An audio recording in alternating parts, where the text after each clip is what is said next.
right, what's going on, guys? This is Derek here with Dirt Behind the Scenes. I'm joined by Tyler Carpenter and Hudson O'Neal. How you guys doing tonight? Good, good. Doing pretty Hi, good, how you man. doing, buddy? Hey, okay, buddy. How Uh, you been? hey, first, Hudson, I'd like to congratulate you on a phenomenal season. 15 wins, 58 top five, and you capped that off with the Lucas Oil Championship, and you even got that World 100. A lot of people covered that. That's a huge accomplishment. How'd it feel to win that race, my man?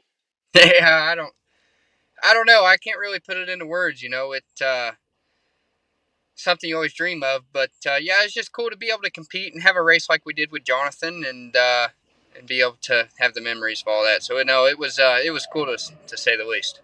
Yes, sir. That was pretty cool to watch. All right, so go ahead and address the elephant in the room. What do you guys think about Gateway Dirt Nationals? You like that little deal? Yeah, it can be frustrating sometimes, but all in all, I think it's a cool event. There's no atmosphere like it. That's for sure. Yeah. Now, last year you guys might have had a little bit of a run in there, huh? Yeah, Uh, just a little one. yeah. you You didn't know, really mount anything, especially the tire. It popped off the beat. Yeah.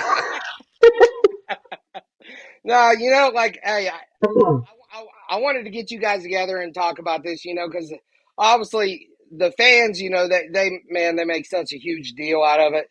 And, I think you both are phenomenal racers. And, from my opinion, it just looked like, hey, it's just hard racing, on a track like that. Everybody's really, elbows up going for it. And, that's the way I always seen it. I just seen it was good, hard racing. And, yeah, you move on to the next race and, you keep on rocking and rolling. So, Yeah, no, listen, we're all competitive, and whenever you do it for a living, and you wear all your emotions out like that, you know what I mean? That stuff's gonna happen. But as far as I was concerned, kind of right after we left Gateway, it was kind of just over for me. But Tyler's a great competitor, and we're gonna race together for 20, 30 more years, and there's no need to carry over a grudge like that, especially whenever like you said, at the time I thought it was a little, it was a little biased, but then you go back and watch the video, man, it was just racing. It's just hard racing, and you get trapped like that and you have nowhere to go, and it's just part of it.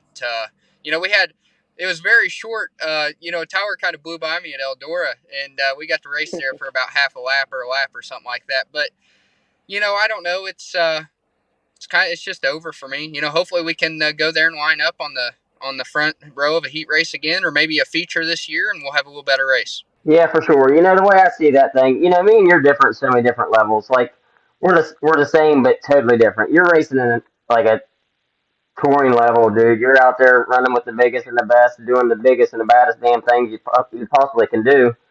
And here I am just in the backyard beating around like an old weed eater against a fence or something. Like, I can only do what I can do. Yeah, for real. Like, it's that's why I always took Gateway so serious, just because it kind of give a guy like me, or a guy that just kind of beats around his backyard into a little hole in the ground racetrack. It kind of equals everything out, and that's kind of a lot of what burnt my ass. And it is what it is. It's over. I mean, at the end of the day, who cares? You seen it one way, I seen it another way, and then hell, our fans seen it their way. So um, it's all in all, it's, if anything, we created a lot of attention, and that's what the place needs. It sucks for me and you both, but it's you went there and you wanted to win that thing. I mean, who don't want to go there and perform and run good? And hell, I knew Hudson O'Neal be on the outside of me. That ain't You ain't just got some backyard racer right there.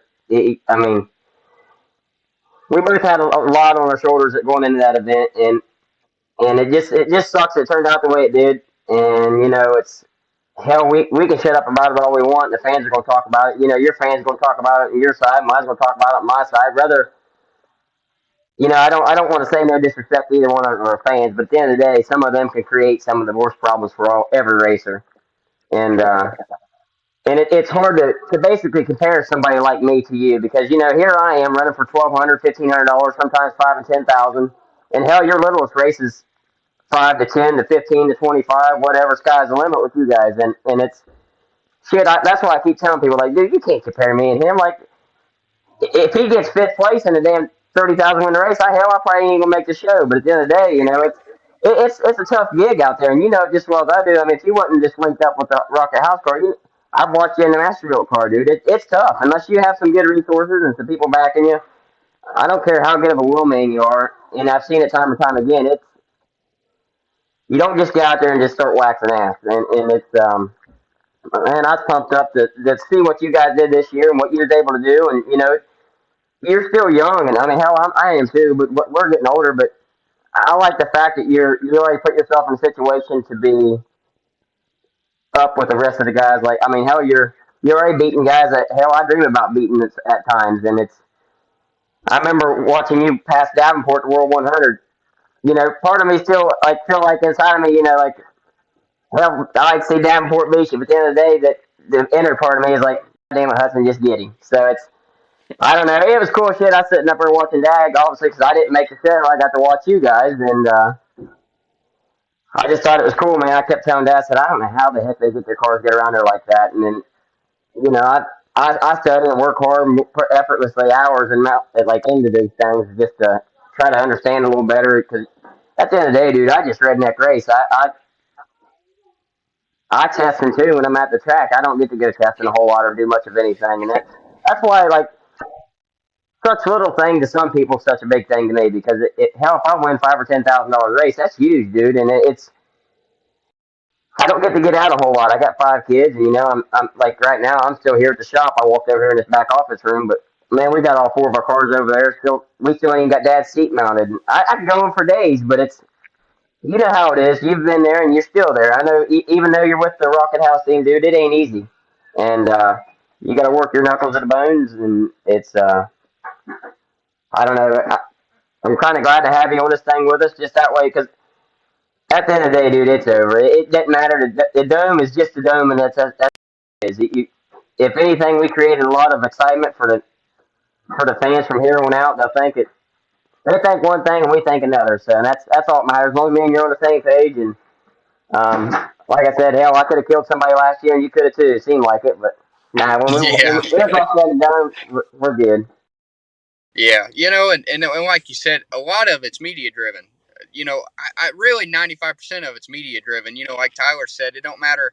It don't matter who's fans or who's it. Everybody's gonna scheme something up to make it look a little bit different than it actually is, and yeah. So we're all good, and I agree, man. Listen, at the end of the day, we're all just racers. I know we do it on different levels and different things, and like I'm sitting on the side of the road. I got that trailer. I got the dome car in my trailer. I just left the rocket shop probably 15 minutes ago. I'm rolling down the road, but yeah, no, it's I don't know it.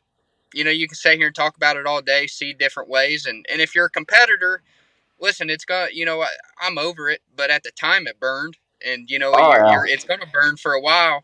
But at the end of the day, like I said, I've always said we race too much, and we race too hard. You're gonna have a run in with everybody at some point. It don't matter who it is. At the end of the day, if you race for 25 or 30 years, like Tyler and I are probably going to, you're gonna run into everybody at some point, and it's just the way it is. So you take it with what you can, and you move on. So Well, what's your 2024 plans looking like, Huddy? Same kind of deal. Follow the Lucas Oil deal. really the same exact deal. We ran about every series there was. We ran the XR deal and the Flow. I think this year with the XR kind of changing their series a little bit, going to a lot of weekends, I think we're not going to be able to do that. But same Lucas Oil and probably run that Flow stuff, and then hit a few here and there. What about you, Ty? You just you gonna hit most of the regional stuff, and I mean, obviously, you'll probably bounce up there and hit the bigger events at Eldora and stuff like that. Yeah, I just kind of do whatever's just more feasible. There's a lot I got to look out for whenever I go racing. I can't afford to take trips like I did at Charlotte. Hell, I went there and got my butt kicked the whole time. It cost me $4,000 in tires to look like an idiot. So I just gotta watch what I do, and I just plan on just whatever I feel like feasible, making some money. Because somebody like me, honest to God, trying to put basically my whole bill myself. Just say I went Lucas Oil Racing, and I just top 5 or 8 car every night. I make less money if I stay right here in my backyard and win $1,200 or $1,500 almost every night. So I mean and I ain't really got to go nowhere. I know I'm not proving nothing, but at the end of the day, it's a lot harder for a guy trying to do things the way I do it to be able to go out and just be in a touring deal like Hudson.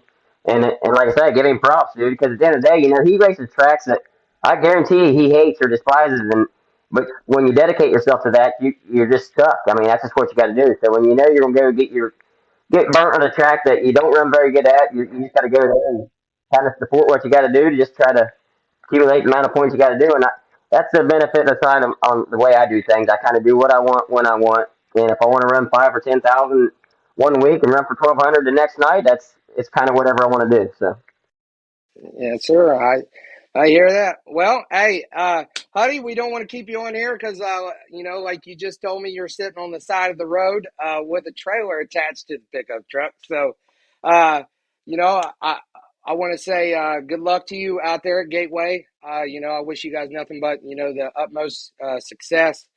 Again, congratulations on, it's just a phenomenal year.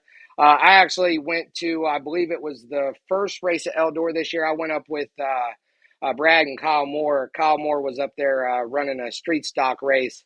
And I just remember sitting in the infield just watching you hammer around on the cushion of that place. And it was like, I just had a feeling, that before the end of the year, you were going to snag a big one. And I share the same sentiments as Ty. That was pretty. That was a pretty cool deal seeing you win that deal.